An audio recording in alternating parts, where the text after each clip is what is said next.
Presenting the classics of Sam P. Chaladurai. Sam P. Chaladurai அவர்களின் போதனை களஞ்சியத்திலிருந்து.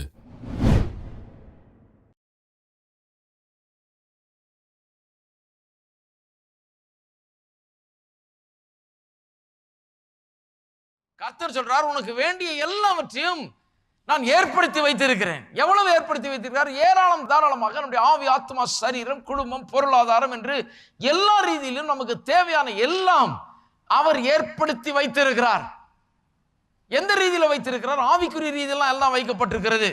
அதை எப்படி பெறுவது என்பதை பார்ப்போம், கொஞ்சம் தெளிவாக பார்ப்போம். விசுவாசமானது நம்பப்படுகிறவர்களின் உறுதியும் காணப்படாதவைகளின் நிச்சயமாயிருக்கிறது. ஃபீலிங்கை சார்ந்து வாழக்கூடாது, சத்தியத்தை சார்ந்து வாழ வேண்டும். ஆகவே நான் இன்னைக்கு சுகத்துக்காக ஜெபிக்கலாம், சுகத்துக்காக ஜெபித்து விட்டு இன்னும் ஃபீலிங் அதே மாதிரி தான் இருக்கலாம். ஃபீலிங் இன்னும் தலைவலியாக இருக்கலாம், இன்னும் வயிற்று வலியாக இருக்கலாம், இல்லை இன்னும் எனக்கு சரீரத்தில் நான் சுகத்தை ஃபீல் பண்ணாமல் இருக்கலாம். நான் ஃபீல் பண்ணுறது வேற ஒரு காரியம், சுகவீனத்தை ஃபீல் பண்ணலாம். ஆனாலும் நான் எதை விசுவாசிக்கிறேன், நான் எதை ஃபீல் பண்ணுறேனோ அதை விசுவாசிக்கல. எதை நான் நம்பி இருக்கிறேனோ, அதை குறித்த உறுதியை உடையவனாக இருக்கிறேனோ, எதை குறித்த நிச்சயத்தை உடையவனாக இருக்கிறேனோ அதைத்தான் நான் விசுவாசிக்கிறேன். உறுதி, நிச்சயம், எல்லாரும் சொல்லுவோம், உறுதியும் நிச்சயமும். இந்த உறுதி நிச்சயம்தான் நம்முடைய உள்ளத்திலே விசுவாசமாய் உருவெடுக்கிறது. என்னத்தை குறித்த உறுதி? காணப்படாதவர்களை குறித்த உறுதி, நம்பிக்கொண்டிருக்கிற காரியங்களை குறித்த உறுதி. அந்த காணப்படாத காரியங்கள் நாம் காண்கிற அளவுக்கு வந்த உடனே அந்த உறுதியும் தேவையில்லை, நிச்சயமும் தேவையில்லை. ஏனென்றால் இப்போ நமக்கு தெரியாது இருக்குதுன்னு சொல்லி கையில் வந்துருச்சு. ஆனால் காணப்படாத ரீதியில் இருக்கிற வரைக்கும் நாம் அதை குறித்த உறுதியும் அந்த நிச்சயத்தை நாம் பற்றி கொண்டிருக்கிறோம், அதை பிடித்து கொண்டிருக்கிறோம். ஏனென்று சொன்னால் அதுதான் நம்முடையது எது என்பதை நமக்கு அறிவிக்கிறது. அதை சார்ந்து தான் நாம் வாழ வேண்டும். இதுக்கு ஒரு உதாரணத்தை, வேதத்திலிருந்து ஒரு உதாரணத்தை நான் எடுத்து காண்பிக்கிறேன்.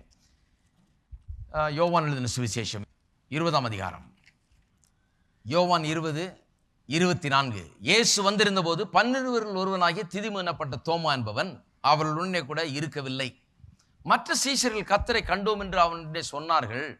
அதற்கு அவன், அவருடைய கைகளில் ஆணிகளால் உண்டான காயத்தை நான் கண்டு அந்த காயத்திலே என் விரலை இட்டு என் கையை அவருடைய விலாவிலே போட்டாலொழிய விசுவாசிக்க மாட்டேன் என்றான். ஒரு கிளாசிக் எக்ஸாம்பிள் பாருங்க. இவன் சொல்லுகிறான், இயேசு உயிரோடு எழுந்து விட்டார், எழுந்து விட்டு சில சீஷர்களுக்கு காட்சி அளிக்கிறார். அந்த நேரத்தில் பார்த்து தோமா என்கிறவன் இல்லைங்க. அவரெல்லாம் சொல்லுகிறார்கள், வந்தாரையா நாங்கள் பார்த்தோம், இயேசு உயிரோடு எழுந்துட்டார்னு சொல்லுகிறாங்க. அவன் சொல்லுகிறான், இல்லை, அவருடைய கைகளில் ஆணிகளால் உண்டான காயத்தை நான் கண்டு அந்த காயத்தில் என் கை விரலை இட்டு என் கையை அவருடைய விலாவிலே போட்டாலொழியே விசுவாசிக்க மாட்டேன். The sense knowledge.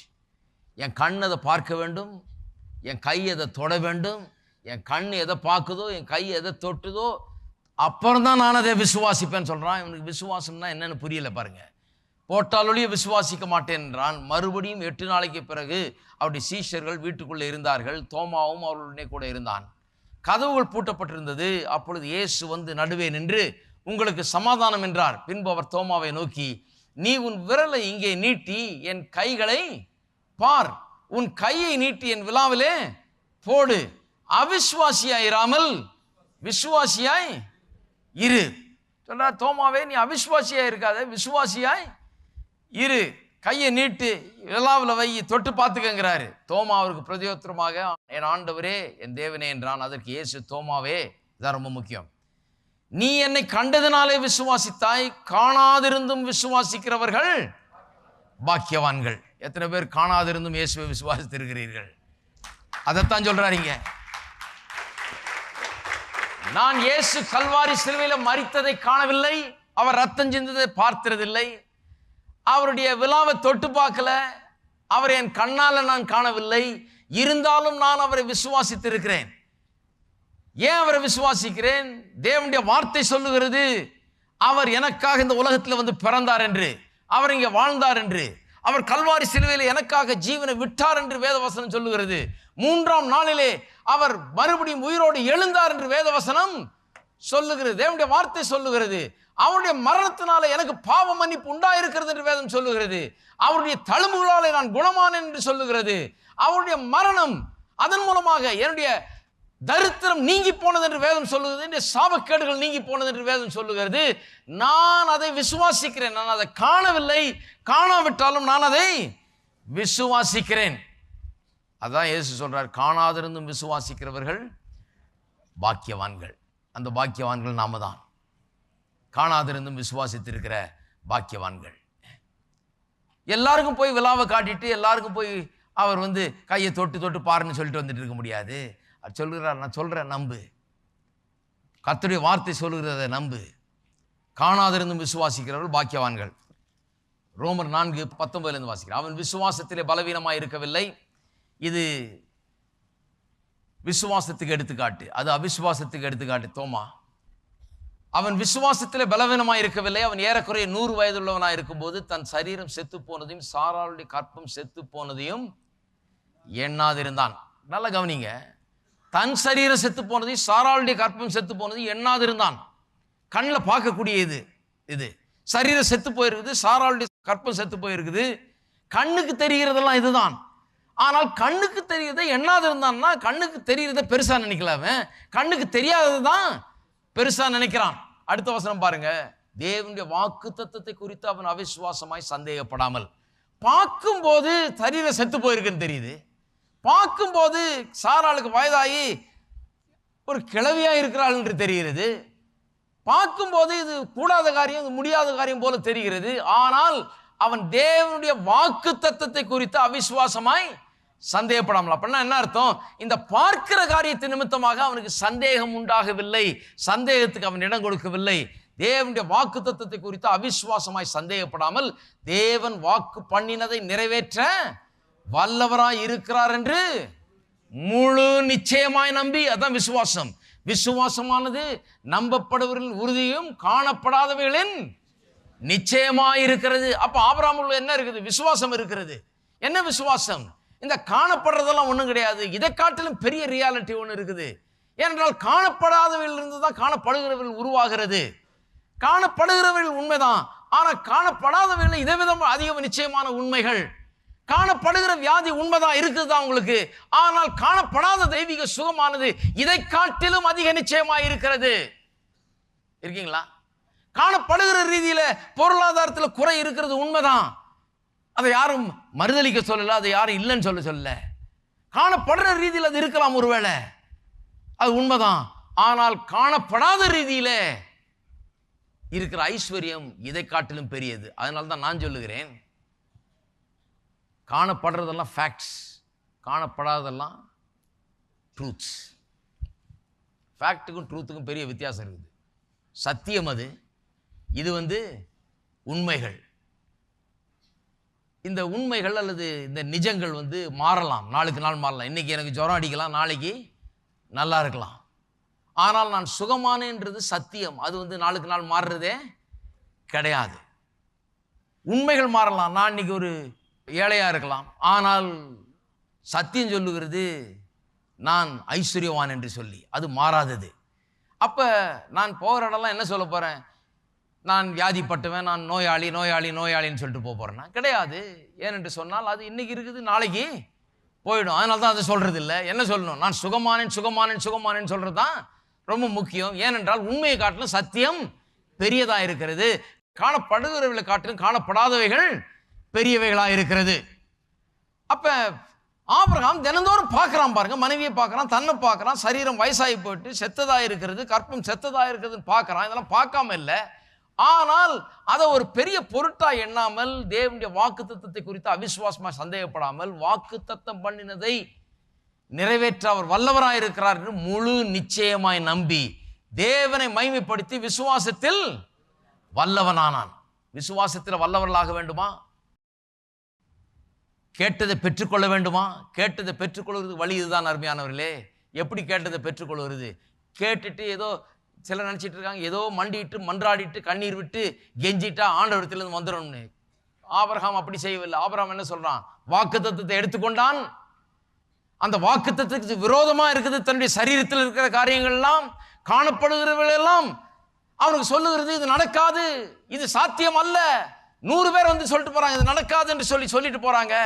ஆனாலும் இவன் என்ன பண்ணுகிறான்? வாக்குத்தத்தத்தை எடுத்து வைத்துக் கொண்டு அவன் கேட்டதை பெற்றுக்கொள்ளும்படியாக இப்போ என்ன பண்ணுகிறான்? பெற்று கொண்டோம் என்று விசுவாசிக்கிறான். அவன் என்ன பண்ணுகிறான்? தேவன் வாக்குத்தத்தம் பண்ணினதை நிறைவேற்றுவார் என்று முழு நிச்சயமாய் நம்பி பெற்றுக்கொண்டோம் என்று விசுவாசிக்கிறான். இது என்னுடையது என்று விசுவாசிக்கிறான். தேவனுடைய வார்த்தை சொன்னபடினாலே எனக்கு எவ்வளவு வயசான 100 வயசான 200 வயசானாலும் பரவாயில்ல, பெற்றுக்கொண்டோம் என்று நான் விசுவாசிக்கிறேன். கர்த்தர் சொல்லிட்டார், அது மாறாத ஒரு காரியம் என்று சொல்லி அவன் விசுவாசிக்கிறான்.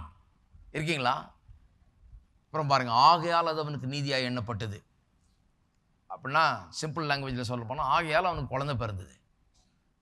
அதுதாங்க, அது அவனுக்கு நீதியாக எண்ணப்பட்டது என்று அவனுக்காக மாத்திரமல்ல, நமக்காகவும் எழுதப்பட்டிருக்கிறது. நமக்காகவும் அப்படி எழுதப்பட்டிருக்கிறதா. அப்பனா என்ன அர்த்தம்? இவன் செஞ்ச மாதிரியே நாமும் செய்யலாம். நாமும் தினந்தோறும் நம்முடைய வாழ்க்கையிலே காணப்படுகிற ரீதியிலே எதிர்மறையான சூழ்நிலைகளை பார்க்கிறோம். எதிரான சூழ்நிலைகளை நம்முடைய தொழிலில், நம்முடைய வியாபாரத்தில், நம்முடைய குடும்பத்தில், நம்முடைய பொருளாதாரத்தில், நம்முடைய சரீர சுகம் என்று வரும்போது அதில் எதிர்மறையான சூழ்நிலையில் பார்க்கிறோம். எதிர்மறையான சூழ்நிலையில் பார்த்த உடனே அதை அரவணைத்துக் கொள்ளக்கூடாது. அதை பெரிய ட்ரூத்துன்னு சொல்லி எடுத்துட்டு அதை சத்தியமாக்கிடக்கூடாது. சத்தியம்னு ஒன்று இருக்குது, இன்றைக்கு நடந்து கொண்டிருக்கிற உண்மைகள்னு சில இருக்குது.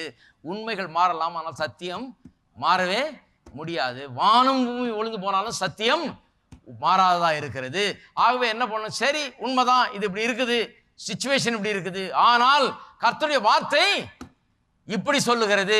ஆகவே கர்த்தருடைய வார்த்தை பெருசா இருக்கிறதுனால இதை நான் முழு நிச்சயமா நம்புகிறேன். இதை நான் முழு நிச்சயமா நம்பல, எதை நம்புகிறேன்? கர்த்தருடைய வார்த்தையை முழு நிச்சயமா நம்புகிறேன் என்று சொல்லி அதை எடுத்துக்கொள்ள வேண்டும். ஆகவேதான் சொல்லியிருக்கிறது, ஆதலால் நீங்கள் ஜெபம் பண்ணும்போது எவைகளை விரும்பி கேட்டுக்கொள்வீர்களோ அவைகளை பெற்று கொண்டோம் என்று விசுவாசியுங்கள், அப்பொழுது அவைகள் உங்களுக்கு உண்டாகும். பெற்று கொண்டோம் என்று விசுவாசியுங்கள்னு சொன்னா, இந்த உறுதியும் நிச்சயத்தையும் உள்ளத்திலே வளர்த்து கொண்டு அதிலே வாழுங்கள். எதை கேட்டீர்களோ அதை பெற்று கொண்டோம் என்று விசுவாசியுங்கள். உறுதியோடு நிச்சயத்தோடு இருங்கள். அப்படின்னா எப்படி இருக்கணும்? போற வரப்பெல்லாம் சொல்லு, கர்த்தருக்கு ஸ்தோத்திரம், நான் சுகமானேன், நான் சுகமானேன், நான் சுகமானேன், நான் சுகமானேன் என்று சொல்லி கொண்டிருக்க வேண்டும். என்று தேவையெல்லாம் அவர் தம்முடைய ஐஸ்வர்யத்தின்படி எனக்கு சந்திக்கிறார், எனக்கு நிறைவுதான், எனக்கு குறைவே இல்லை, கர்த்தர் மெய்ப்பராய் இருக்கிறார், நான் தாழ்ச்சி அடையேன். இதை பேசிக்கொண்டிருக்க வேண்டும். இதை பேசிக்கொண்டிருக்கும் போது என்னத்தை வெளிப்படுத்துகிறோம்? நமக்குள்ள இருக்கிற விசுவாசத்தை வெளிப்படுத்துகிறோம். எனக்கு இல்லை இல்லை இல்லை, எனக்கு வியாதி வியாதி வியாதி, நான் நோயாளி நோயாளி நோயாளின்னு சொல்லிட்டு போனால் நாம் எதை வெளிப்படுத்துகிறோம்? நம்ம கர்த்தர் சொல்கிற வார்த்தையில் கொஞ்சம் கூட எனக்கு நம்பிக்கையே இல்லை என்று சொல்லி நாம் சொல்லி கொண்டிருக்கிறோம். அது மட்டும் இல்லாமல் தோமா மாதிரி நான் கண்ணால் கண்டு என் விரலை வச்சு பார்த்து நான் தொட்டாலொழிய நான் விசுவாசிக்க மாட்டேன் என்று சொல்லி அப்படி சொல்லிட்டு இருக்கிறோம். கர்த்தர் சொல்கிறாரு, நீ காணாமல் விசுவாசித்தால் நீ பாக்கியவானா இருப்பாய், உனக்கு அப்படிதான் அந்த ஆசீர்வாதம் வந்து கிடைக்க போகிறது என்று சொல்லுகிறார். அருமையானவர்களே, சற்று எண்ணி பார்க்க வேண்டும். விசுவாசம் என்றால் நம்பப்படுகளின் உறுதி, காணப்படாதவர்களின் நிச்சயமாக இருக்கிறது. அந்த நிச்சயத்தை உள்ள வளர்க்க வேண்டும். ஜெபம் என்கிறது ஏதோ ஒரு மாம்சீக முயற்சி கிடையாது. ஏதோ போட்டு பிறண்டு உளுந்து கண்ணீர் விட்டு போராடி என்னத்தையோ பண்றது கிடையாது. ஜெபம் என்கிறது தேவனிடத்தில் விசுவாசத்தோடு வருகிறோம், வாக்கு தத்தங்களை எடுத்துக்கொண்டு வருகிறோம், அவர் நமக்காக வைத்திருக்கிறவர்களை விசுவாசித்து வருகிறோம், அவைகளை கேட்கிறோம், அவைகள் நம்முடையது என்று விசுவாசிக்கிறோம். அப்பொழுது அவைகள் நமக்கு உண்டாகும். அப்ப நான் கேட்ட பிறகு திரும்ப திரும்ப கேட்டுட்டு இருக்கிறது இல்லை. இந்த விண்ணப்ப ஜெபத்தில் நான் திரும்ப திரும்ப கேட்டதையே கேட்டுட்டு இருக்கல. இன்னைக்கு கேட்டுட்டு அடுத்த நாள், ஆண்டவரே நேற்று கேட்டேன், ஆனால் உம்முடைய காதில் அது கேட்டது போல தெரியல, இன்னும் எனக்கு வந்து கிடைக்கல ஆண்டவரே, ஆகவே இன்னொரு தடவை இன்னைக்கும் கேட்டுறேன்னு சொல்லி 100 தடவை ஜெபம் பண்ணிட்டு இருக்கக்கூடாது. நேற்று கேட்டால் நேற்றோட விட்டுறணும். அடுத்த நாள் எந்திரிச்சு என்ன பண்ணணும்? எந்திரிச்ச உடனே சூழ்நிலையெல்லாம் எதிர்மாறாக இருக்கும். நான் சொல்கிறேன், கண்டிப்பாக பிசாசானவன் வந்து இந்த சூழ்நிலையை வச்சு தான் வேலை செய்கிறான். அவன் நீங்கள் எதை விசுவாசித்து கேட்குறீர்களோ அதை நீங்கள் பெற்றுக்கொள்ள முடியாது, இது ஆகாது, கூடாதுங்கிறது போல சூழ்நிலையை உருவாக்குவான். நீங்கள் என்ன பண்ணணும்? எந்திரிச்ச உடனே கர்த்தரை ஸ்தோத்திரிக்கணும். கர்த்தாவே உமக்கு ஸ்தோத்திரம், உடைய வாக்கு தத்தங்கள் எல்லாம் ஆம் என்றும் ஆமேன் என்றும் இருக்கிறபடியால் உமக்கு ஸ்தோத்திரம், கிறிஸ்து இயேசுவின் மூலமாக இவைகள் எல்லாம் என்னுடையதாக இருக்கிறபடியால் உமக்கு ஸ்தோத்திரம், எனக்கு குறைவே இல்லை. இன்றைக்கு பார்க்கிற காரியங்கள் எல்லாம் ஒளிந்து போகக்கூடிய காரியங்கள், ஆனால் உடைய வார்த்தையோ ஒளிந்து போகாத வார்த்தை. உடைய வார்த்தை சொல்லுகிறது, என் தேவையெல்லாம் உம்முடைய ஐஸ்வர்யத்தின்படி சந்திப்பீர் என்று சொல்லி இருக்கிறது. உடைய வார்த்தை சொல்லுகிறது, நான் உடைய தழும்புகளாலே குணமானேன் என்று சொல்லி இருக்கிறது. ஆகவே டாக்டர் சொன்னது, ஆஸ்பத்திரி சொன்னது, லெபார்டரி சொன்னது இதெல்லாம் உண்மையா இருக்கலாம். ஆனால் சத்தியம் சொல்லுகிறது நான் சுகமானேன் என்று.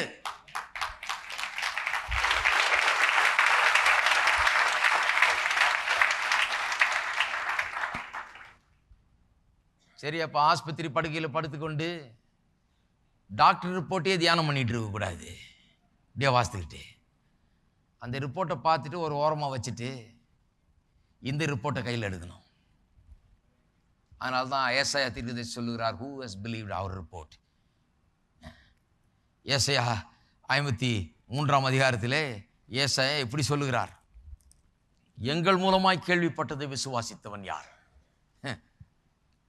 டாக்டர் மூலமாக கேள்விப்பட்டது விசுவாசத்தவங்க நிறைய பேர் இருக்கிறாங்க. பேங்க் மூலமாக கேள்விப்பட்டது விசுவாசத்தவங்க நிறைய பேர் இருக்கிறாங்க. ஸ்டாக் எக்ஸ்சேஞ்சிலேருந்து கேள்விப்பட்டதெல்லாம் விசுவாசத்தவங்க நிறைய பேர் இருக்கிறாங்க. எங்கள் மூலமாய் கேள்விப்பட்டதை விசுவாசித்தவன் யார்? ஹலோ, இருக்கீங்களா?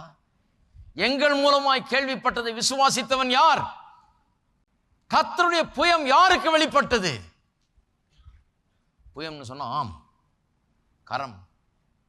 கர்த்தருடைய புயம் என்று சொன்னால் ஆம். To whom has the arm of the Lord been revealed? கர்த்தர் யாருக்கு எல்லாவற்றையும் பண்ணியிருக்கிறாரு பாருங்க. கர்த்தர் ஒரு விரலை வச்சு சில காரியங்களை பண்ண முடியும்.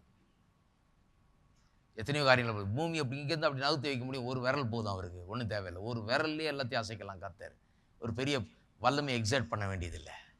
அப்பேற்பட்ட வல்லமை உள்ள தேவன் தம்முடைய முழு கரத்தையும், ஆம்னா இங்கேருந்து இங்கே வரைக்கும் அவ்வளோத்தையும் உபயோகப்படுத்தியிருக்காராம் எனக்காக.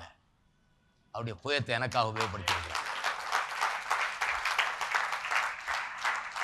எனக்காக ரொம்ப அதிகமாகவே செய்திருக்கிறார். அவர் வார்த்தை சொன்னா அப்படியே நடக்கும். அப்பேற்பட்ட ஒரு தேவன் எனக்காக தம்முடைய முழு பலத்தை அவர் உபயோகப்படுத்தியிருக்கிறார். அதனால தான் எபேசியர் 1ஆம் அதிகாரத்தில் 19ஆம் வசனத்திலிருந்து நாம் வாசிக்கிறோம், இவைகளை புரிந்து கொள்வதற்கு நம்முடைய மனக்கண்கள் திறக்கப்பட வேண்டும். தேவன் கிறிஸ்து இயேசுவின் மரணத்தின் மூலமாக, அந்த பாடுகள் மூலமாக, உயிர்த்தெழுதல் மூலமாக என்ன செய்திருக்கிறார் என்பதை புரிந்து கொள்வதற்கு நம்முடைய மனக்கண்கள் திறக்கப்பட வேண்டும் என்று அப்போஸ்தலனாகிய பவுல் அங்கே நமக்கு போதிக்கிறார். ஏன்? அங்க பண்ணதை நாம் இன்னும் புரிந்து கொள்ளல. அதை புரிந்து கொண்டோம் என்றால் நாம் நமக்காக என்ன வைக்கப்பட்டிருக்கிறது என்பதை நாம் அதிகமாய் விசுவாசிப்போம். அப்ப எந்திரிச்ச உடனே, நேற்று ஜெபம் பண்ணி இருக்கிறோம், இன்னைக்கு எந்திரிச்ச உடனே சூழ்நிலையெல்லாம் எதிர்மாறா இருக்கிறது. ஆனால் நாம் பெற்றுக்கொண்டோம் என்று விசுவாசிக்கிறோம். அதை தவிர வேற எதையும் பேசவே கூடாது. என்னத்தை பேசுகிறோம்? விசுவாசத்தை தான் பேசுகிறோம். நான் சுகமானேன், என் தேவைகள் சந்திக்கப்பட்டது, எனக்கு நிறைவு உண்டாயிருக்கிறது, எனக்கு குறைவே கிடையாது, கர்த்தருடைய நாமத்திலே இவையெல்லாம் எனக்கு சொந்தமாக இருக்கிறது என்பதை நாம் தொடர்ந்து பேச வேண்டும். அப்படி பேசும்போது தான் எவைகளை அப்படி விசுவாசிக்கிறோமோ அவைகளை தான் பெற்றுக்கொள்ள போகிறோம். இருக்கீங்களா? நான் வெறும் விரும்பினதை பெற்றுக்கொள்ள போறதில்லை, நான் வெறும் கேட்டதை பெற்றுக்கொள்ள போறதில்லை. நாம் எவைகளை பெற்றுக்கொண்டேன் என்று விசுவாசிக்கிறோனோ அவைகளை தான் பெற்றுக்கொள்ள போகிறேன். ஏனென்று சொன்னால், ஜெபம் பண்ணி முடிச்ச உடனே பெற்றுக்கொள்ள மாட்டேன் என்று சொல்லுகிறதுக்கு 1000 சத்தங்கள் கேட்கிறது. இல்லை இல்லை நடக்காதுன்னு சொல்றதுக்கு 1000 சத்தம் கேட்குது. அதையும் மீறி நான் விசுவாசிக்கிறேன். ஆபிரகாமை போல. ஆபிரகாமுக்கு 1000 பேர் வந்து சொல்லிருப்பான், என்ன சொன்னார்? கர்த்தர் வாக்கு தத்தம் கொடுத்தாரா? என்ன பைத்தியமா பிடிச்சிருக்கு? கர்த்தரா பேசியிருக்காரு, 100 வயசாச்சே, அறிவு வேணாமான்னு கேட்டிருப்பாங்க எல்லாரும். ஆனால் அவன் விசுவாசிக்கிறான், கர்த்தர் வாக்கு தத்தம் பண்ணினதை நிறைவேற்றுவார் என்று முழு நிச்சயமாய் நம்பி தேவனை மைமைப்படுத்தி விசுவாசத்திலே வல்லவனானான். நாளுக்கு நாள் விசுவாசத்தில் வல்லவனானான். அது அவனுக்கு அப்படியே உண்டாயிற்று. அருமையானவர்கள், நான் சொல்லுகிறேன், நீங்களும் கேளுங்கள். உங்களுக்கு என்ன தேவையோ அவைகளை தேவனுடைய வார்த்தையிலிருந்து எடுத்து கேளுங்கள், விண்ணப்பியுங்கள். விண்ணப்பித்து விட்டு அவளை பெற்றுக்கொண்டோம் என்று விசுவாசியுங்கள். ஆபிரகாமை போலவே நில்லுங்கள். தினந்தோறும் சரீரம் செத்ததையும் கற்பம் செத்து போனதையும் அதையும் பார்க்க வேண்டாம். எதை பார்க்க வேண்டும்? கர்த்தர் என்ன சொன்னார் என்பதை பார்த்து கொண்டே இருக்க வேண்டும். அதை பேசிக்கொண்டே இருக்க வேண்டும். அதை உறுதிப்படுத்தி கொண்டே இருக்கணும். அந்த நிச்சயத்தில் அதிகமாக வளர்ந்து கொண்டே இருக்க வேண்டும். அப்பொழுது அவைகள் உங்களுக்கு உண்டாகும்.